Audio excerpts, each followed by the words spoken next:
Bom, boa tarde a todos os estudantes de psicologia, de psicologia 2024.2. Bom, estamos aqui hoje para realizar essa infame questão 2, que eu criei um códigozinho aqui pra gente poder resolver ela e ficar mais fácil, tá, gente? Porque é muito fuzuê, muita coisa, mas ela não é uma questão tão longa não, é uma questão facinha, dá pra resolver tudo em um vídeo só. Bom, a gente vai ter aqui que vão ter 4 clínicas psicológicas, a 1, 2, 3 e 4, que aqui se dá por A, B, C e D, e que fala que em diferentes pontos de uma cidade tem a seguinte quantidade de jovens que fazem terapia humanista. Emily foi citada, tá, galera? E aí, gente, a gente vem aqui no nosso SPSS e eu vou preencher os valores para vocês, porque eu gostaria que vocês vissem essa questão da montagem da variável, porque é importante, né? Bom, para o código que eu fiz funcionar, gente, é importante que vocês deixem, pelo menos de uma forma parecida aqui, enfim, pacientes, clínica com acento, de forma que a gente consiga. Bem, para a gente poder resolver aqui, a primeira coisa que a gente pode fazer aqui na clínica é dar valores. Então a gente vem 1A maiúsculo, 2B, 3, opa, 3C, 4D. Enfim, gente, a gente vai ter nossos valores e aí a gente só vem aqui. A gente vai encher agora. Opa, parece que o documento não quis aqui. A gente só vai encher agora. Quem quiser pular um vídeo um pouco, eu acho que é interessante. Não vai ter acontecido nada agora, só de fato o preenchimento da tabela. E, bom, é isso. Quem quiser de fato ficar vendo o preenchimento da tabela, pode ficar vendo também. Nada contra. Mas saibam que todos os números são números de 6. Então a tabela ela tem que obrigatoriamente terminar em 24, como são 4 pares. Vamos só conferir se está tudo certo.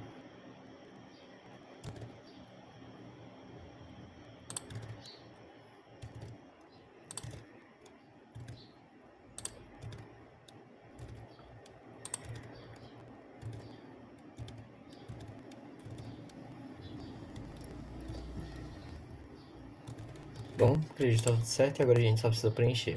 1 vai se equivaler à clínica A, 2 à clínica B, 3 à clínica C e 4 à clínica D. Vocês conferem se está tudo certo, se só existem de fato 6 clínicas. E bom, opa, não é para apertar aqui, tá, gente? Eu apertei sem querer. E agora o que a gente vai fazer é algo bem simples, tá, gente? Eu quero que todo mundo olhe, provavelmente, para a tela do seu SPSS e venha aqui em Arquivo, que é a primeira abinha aqui que tem. Bom, a gente vai ter muita coisa aqui, de forma com que a gente tem que vir aqui em Novo e vem aqui em Sintaxe. Sintaxe, para quem não sabe, é a forma que a gente faz comandos aqui no SPSS, só que de uma forma mais... como é que eu posso explicar? É um comando que você escreve e ele acontece, tá, gente? Então eu vou ensinar hoje esse comando para vocês, de forma com que vocês possam realizar e possam pular etapas, porque tudo que a gente vai precisar já vai ter nesse comando. O comando que é oneway, que significa o teste é nova que a gente vai fazer. E aí a gente coloca pacientes, que é a nossa variável de pacientes, by, que é para, clínica, que é a nossa variável de clínica. O que eu escrevi aqui, basicamente, é dizendo que a gente vai fazer um teste novo com os pacientes da clínica. Caso você tenha feito e não tenha escrito pacientes ou não tenha escrito clínica, você coloca, vamos dizer, você escreveu bolas.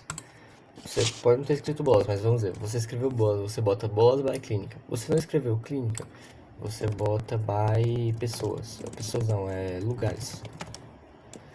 Enfim, o importante é que no final do dia, isso aqui seja a sua variável, seja a sua primeira variável, e a segunda seja a sua segunda variável, de forma que os valores estejam certos, ok? E aí vocês vão colocar isso daqui, que eu não vou me arriscar no inglês, statistics, descriptives, homogeneity. Ok, gente? Vocês vão escrever exatamente isso daqui no quadro de vocês. E por final vocês vão colocar post-hoc igual LSD Tukey chef alpha 0.05. Pronto, o código está montado, gente. E o que eu quero dizer nesse código aqui? Basicamente eu quero fazer um teste nova de pacientes por clínicas, de forma com que eu tenha uma descrição dessas estatísticas de forma homogênea e que eu tenha alguns testes que vão ser executados, como o teste LSD, o teste Tukey, o teste chef. E esse alfa é só uma forma da gente ter um valor de significância para esses testes que, estatisticamente, tem um padrão de 0.05, ok? 5%. Isso mesmo.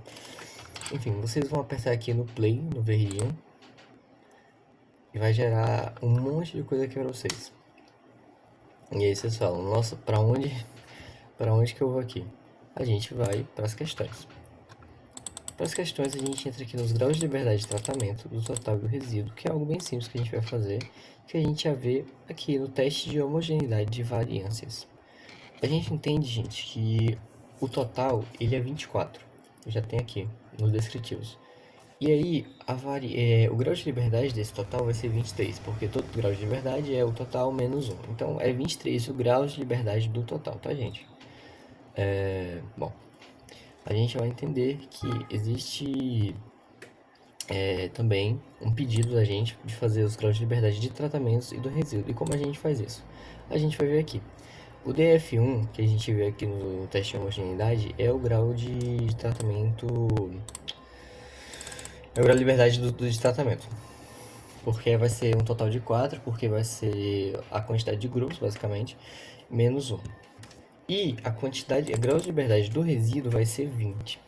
Tá, gente? Que vai ser 21, menos 1, enfim. Esse é um negócio entre grupos também. Enfim, e dessa forma você vai ter que o seu grau de liberdade de tratamento vai ser 3, o seu grau de liberdade do resíduo vai ser 20, o seu grau de liberdade no total vai ser 23. Só tá, gente? Então tá escrito aqui. Bom, pra gente fazer as médias das clínicas e a média total, a gente só precisa entender umas coisinhas simples como já está aqui no descritivo. E aí você tira um printzinho para Edvird. Se você quiser, eu recomendo você no seu documento, você fazer todos os... Pode fazer na IA mesmo, todos os números. E aí você soma eles e é como se você estivesse dividindo, coloca no caderno também. Enfim, só para Edvird ver que você teve esse trabalho de fazer a média, porque ele gosta de coisa... Eita, ele gosta de muitas coisas extensas, gosta de coisas ali apresentadas, ok, gente? Entendido? É bom. Indo para 2 agora, vai pedir pra gente a médias para as diferentes clínicas e a média total. Como a gente faz uma estatística descritiva geracional, a gente já tem por padrão essa média que está aqui, que é média de A vai ser 15,50, 14,50, 27,83, 26,83. Com isso, você já tem os valores para resolver a B e você só precisa descrevê-los. Talvez fazer uma arranjozinha para dizer como você chegou nesse.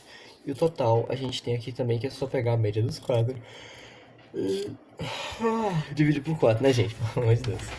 Enfim, com isso você já responde a questão B e a questão C. Aqui no documento está a mesma coisa, as médias totais e é isso.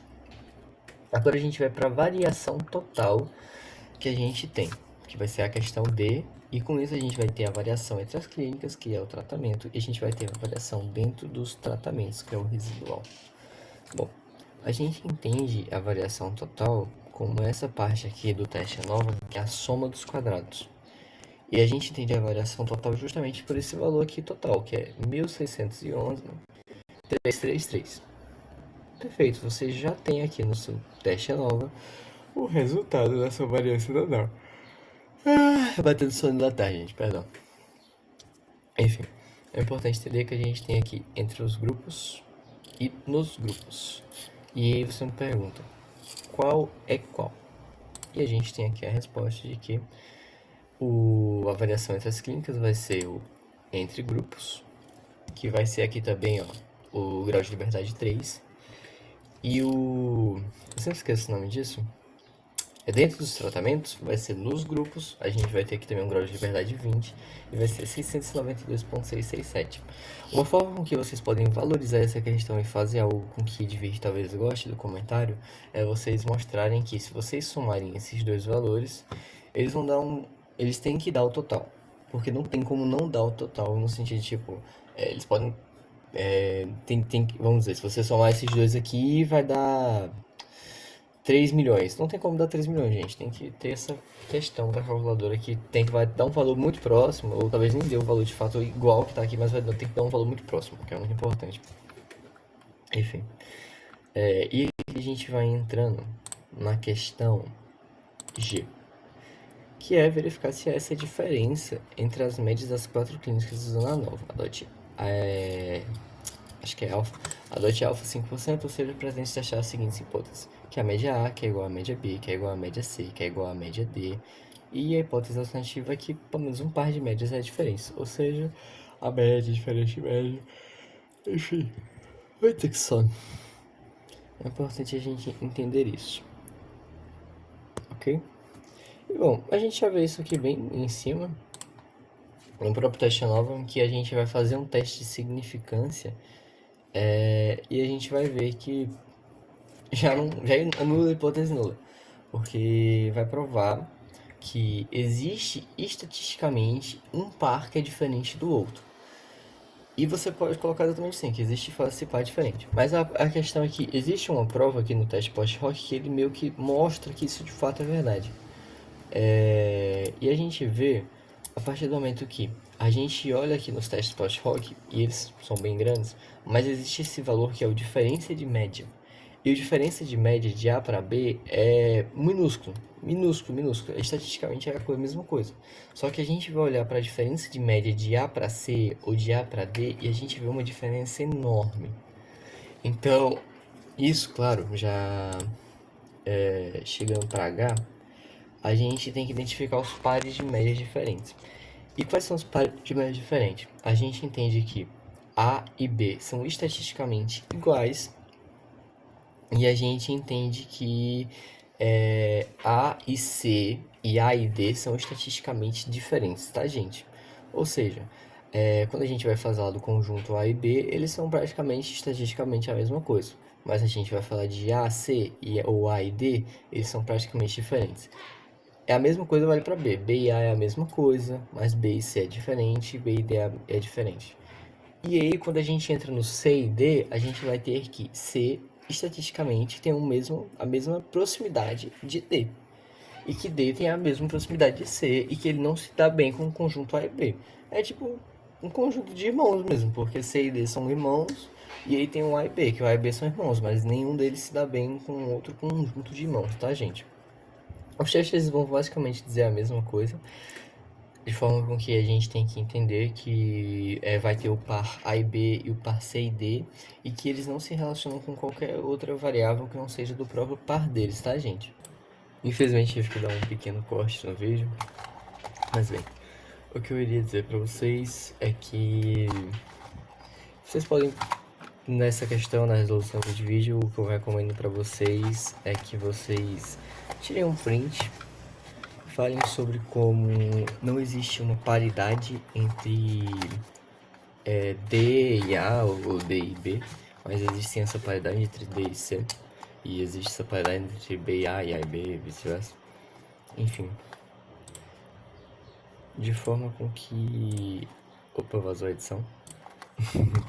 De forma com que a gente consiga ver que a gente já identificou esses pares de média. Para caso alguém tenha dúvidas, gente, de como formular, pode vir falar comigo. Mas o importante é que vocês cheguem de fato nesses valores.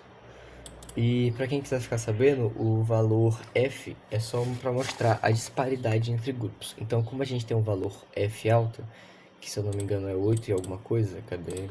Aqui. Como nós temos um valor de Z, não é nem de F, é de Z. Como nós temos um valor de Z alto, existe uma grande disparidade entre os grupos.